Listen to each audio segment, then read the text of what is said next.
নমস্কার, আমার আসাম ব্লগের আরেকটি পর্ব আপনাদের ধন্যবাদ। এখন বাজে 7:45 আর আজকে যেহেতু মঙ্গলবার সকালবেলা উঠে একটু বাইরেটা একটু ঘুরতে চলছে। এই দুটোকে আজকে দিয়ে আসবে, কারণ ঘরে কেউ থাকে না, দেখাশোনা কে করবে। তাই আজকে সকালটা আজকে খুব সুন্দর, না রোদ আছে না বৃষ্টি হচ্ছে, ওয়েদারটা খুব সুন্দর, বাইরেটা একটা হালকা হাওয়া চলছে। আর যখন স্কুল এখন যখন নেই, বাইরেও রাস্তাঘাটগুলো একদম খালি হয়ে গেছে। এই সকাল এই জায়গাগুলো ঘুরে এসে তারপর বাসি কাজকর্ম সেরে চলে আসলাম রান্নাঘরে আসার পর থেকে ব্লগটাকে স্টার্ট করলাম।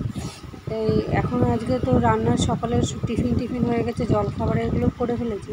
আজকে রান্নার এদিকে করব, একটু পেঁয়াজ সমেত মসুর ডাল করব, আর আলু দিয়ে কাতলা মাছের ঝোল করব, আর উচ্ছে পেঁয়াজ দিয়ে ভাজবো। এগুলো সমস্ত করবো, কাটাকাটি জোগাড় করে নিয়ে। আর ওইদিকে আমি জলখাবার খেতে ডালটা সিদ্ধ করে রেখে গেছি, আর ভাতটা বসিয়ে দিয়েছিলাম। তাই ওইদিকে ভাত আর ডালটা মনে হয়ে গেছে, ডালও সেদ্ধ হয়ে গেছে। এখন শুকনো লঙ্কা ভেজে পেঁয়াজ সম্বার দিয়ে ওর মধ্যে ডালগুলো ঢেলে দেবো। ডালটা হয়ে গেল মোটামুটি। যারা চ্যানেলটা দেখছেন লাইক সাবস্ক্রাইব করে দেবেন।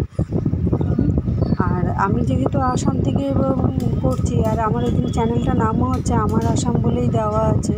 তাই যারা কে কোথায় আছেন বা থাকেন, যারা দেখছেন, তাদের কমেন্ট বক্সে যে বলে তাদের জায়গাটার নাম উল্লেখ করে দেবেন, তাহলে নিজেরও ভালো লাগে একটু পড়ে। এখন ডালটা সোমবার দিয়ে ডালে যেহেতু সিদ্ধ করার সময় হলুদ দিইনি, তাই একটু আগে এখন সোমবারটা দেওয়ার সময় হলুদ দিয়ে দিই। তাই ডালটা তো মোটামুটি আমার হয়ে এসছে। ডালটা এখন সোমবারটাও দিয়ে দিলাম। ওদিকে ভাতও নামিয়ে ফেলেছি, আর একটা ওই পাঁচটার মধ্যে কড়াটার মধ্যে এখন আমি ইয়েটা বসিয়ে দেবো, করলা ভাজাটা।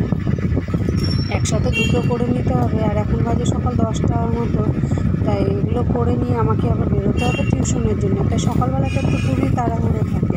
আর যেহেতু এখন জুলাই মাস চলছে, সব স্কুলগুলো বন্ধ, তাই চেষ্টা করি সকালবেলা টিউশনগুলো সেরে ফেললে আমি একটু বিকাল টাইমটা ফ্রি হয়ে যাই।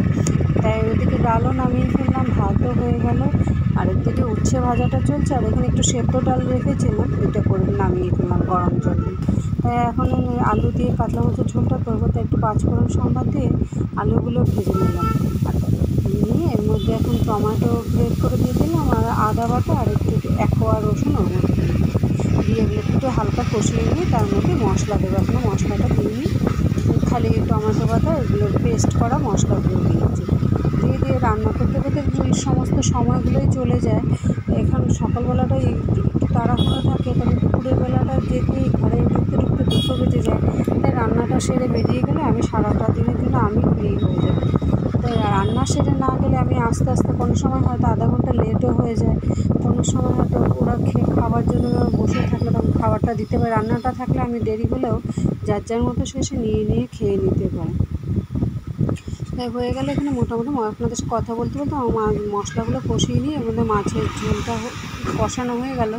এবার মাছের পিসগুলো দিয়ে আমি আবার ডাইরেক্ট ঝোল দিয়ে ঝোলের মধ্যে মাছটা দিই না, তাই মশলার সাথে কষিয়ে নিয়ে তারপর দিতে হয়ে গেলে দুপুরের রান্না করলা ভাজা, ডাল, লেবু, আর সাথে তো আমার মাছ আছে, আর ওখানে আলু দিয়ে মাছ আছে।